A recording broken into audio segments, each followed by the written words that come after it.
Hey, what's going on, loungers? Welcome back to the channel. If you're new here, my name is Mason T and I'm a 20+ year importer and product developer. So today's video is actually a subscriber request. It's about a guy who had a near-death experience before he decided to get his life together. So we're gonna watch it together first, and then I'm going to comment on a lot of the insight that I found from this particular video.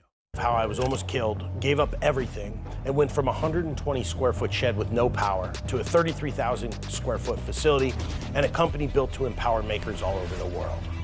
But I didn't know it yet. It was 2010, and I just finished up a bar shift and was walking my very cute golden retriever, Sandy, in the quiet streets of Santa Barbara. Sandy, come here, bring. That was when I saw them. 8, maybe 10 guys. They were my gang-affiliated neighbors who had moved in recently and turned a once quiet street into a place that you really didn't want to walk around in at night. They were surrounding a young couple near their car across the street from my house.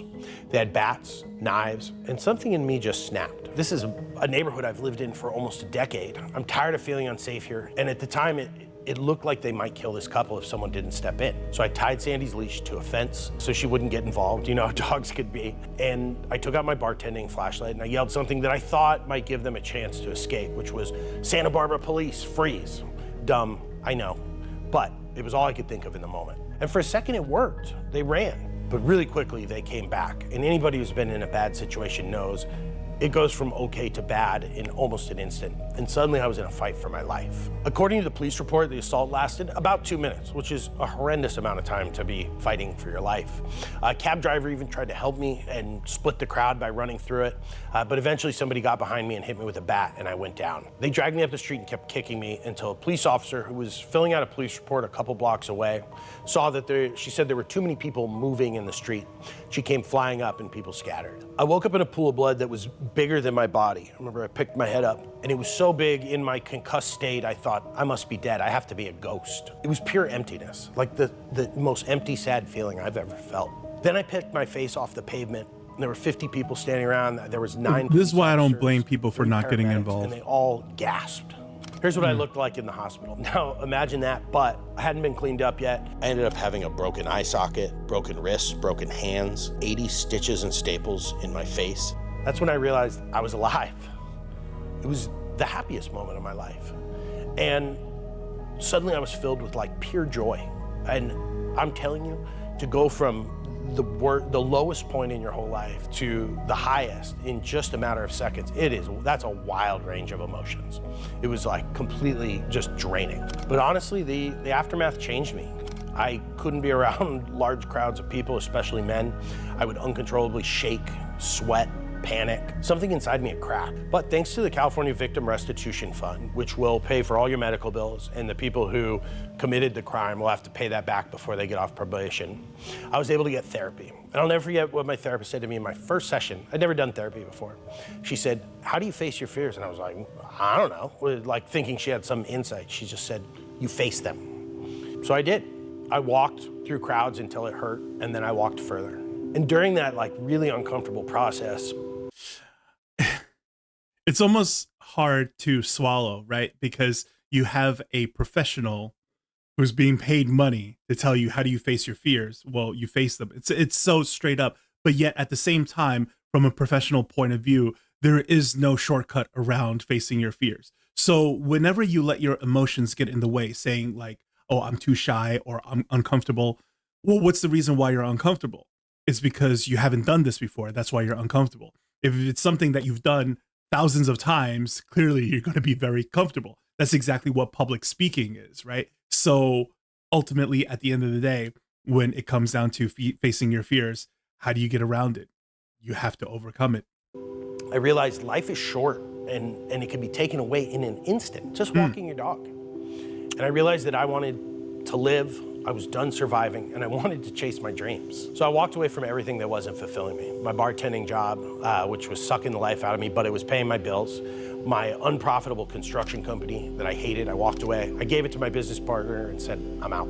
I had $15,000 to my name, a 120 square foot shed with no power and a fire inside me that I could not turn off. I ran extension cords from the garage, powered up some tools, and said to myself, I'm gonna make things and I'm never going back to that old life that isn't doing anything for me.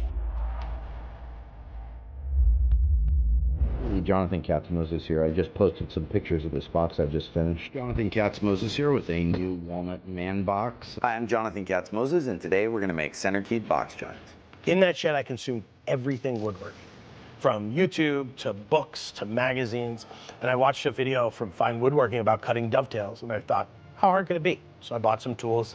And anybody who's trying to cut dovetails knows I was terrible. It was like, I wasn't even close. So I started making some guide blocks to help me.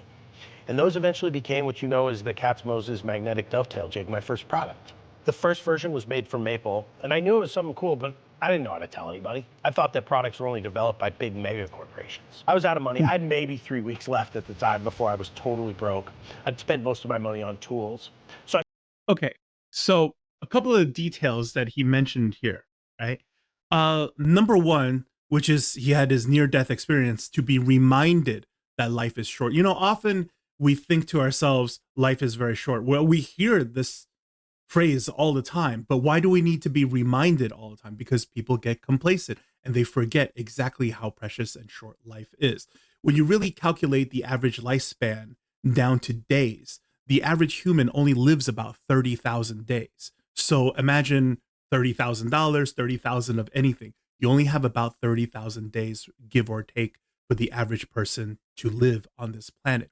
So you have to spend your time wisely. Now, as he got into his hobby, where he decided, you know what, I'm going to live my life the way I want to, with even with my $15,000 left. He was so green in his field that he went and he bought tools. He didn't even have tools. You see what I'm saying? And he got into his hobby. And this is exactly how so many modern people make money now. You start with your hobby, you document it on YouTube, you start your following. And then by doing so, the problem will present itself. And by practicing, you will come up with a solution for it. So when you think of entrepreneurism, it's really all about problem solving. As a product developer myself, what do? I come up with products that solve a need for people. It's all about solving problems. So how do I find a problem to solve? By doing. So what should I do? You should do whatever your interests, your passions, and what your hobby is. And this is exactly what he chose. Woodworking was a very good field because woodworking still applies very broadly to everyone. So he jumped into this, and I just wanted to do this video because I wanted to point out how many cliche things actually apply to this, okay? Because when you think about what life is like, it's the idea that change doesn't usually occur until it's too uncomfortable to remain the same. So if you want to be unique, you want to be special, you want to be extraordinary, don't wait for that to happen. Make that happen. Put yourself in a better position and be in a better place in the future without having life give you a swift one. You see what I'm saying? Because this is what happened to him. Without this near-death experience, it doesn't ignite that spark in him to say, I'm not doing the bartending job anymore. If anything, the bartending job is a classic textbook definition of what a dead-end job is. You go there, you work. If you don't work, you don't get paid. End of story. You know, all these gurus come out and they always give you the same life advice, right? Be consistent, be consistent, be consistent.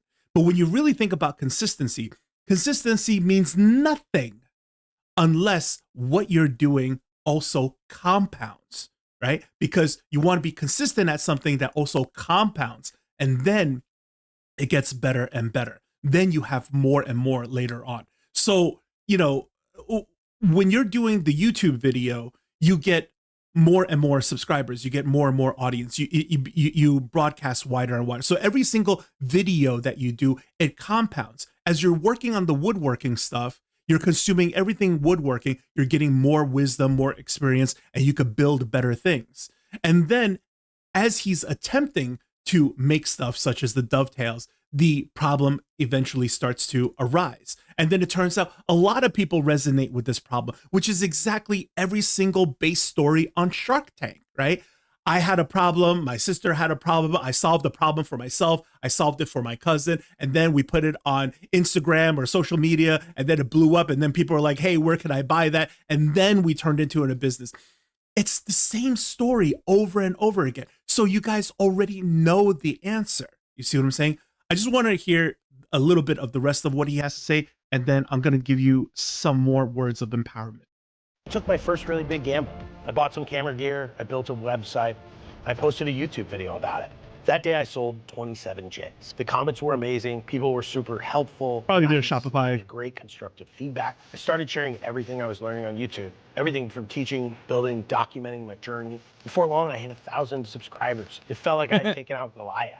It was one of the coolest things ever. And at that point, in those days, there was like 12 woodworking creators. So I'd watched every woodworking video on YouTube, and now I was part of it. I felt like I was part of a secret society. It was so cool, and I wanted more. I'm really excited to announce. Okay, so basically he goes on, and then he went from the small shed into a 600 square foot small warehouse. And then from there, he moved on to something was like 3,500. And now today he has a 30,000 square foot warehouse, and it's a multi-million-dollar business. And he has created all sorts of jigs after that, as well as different patented items. This is what I'm saying. By gaining more experience, by getting more know-how, by doing the research and becoming an expert in your field, by doing so, the problems will come to you. And when the problems come to you, by working on them, the solutions will come to you. And then we sell the solutions as shortcuts, as premiums to other people. This is exactly how making money works. And documenting all of this stuff is just making it more available to people, putting it on the shelves, creating the awareness, which is what you need. So you have the advertisement, you have the marketing, you have a good problem that you solved, you have the product. This is everything put together. And doing a little bit every single day is what compounds over time. This is what I want for people to really think about versus what they're currently doing in reselling. Because when you're reselling, you're doing somebody else's creation. You're not really solving problems, you're just curating opportunities. Yes, there are certain opportunities in it at first, but it's the same idea as the bartending job. If you stop working, the money stops coming in.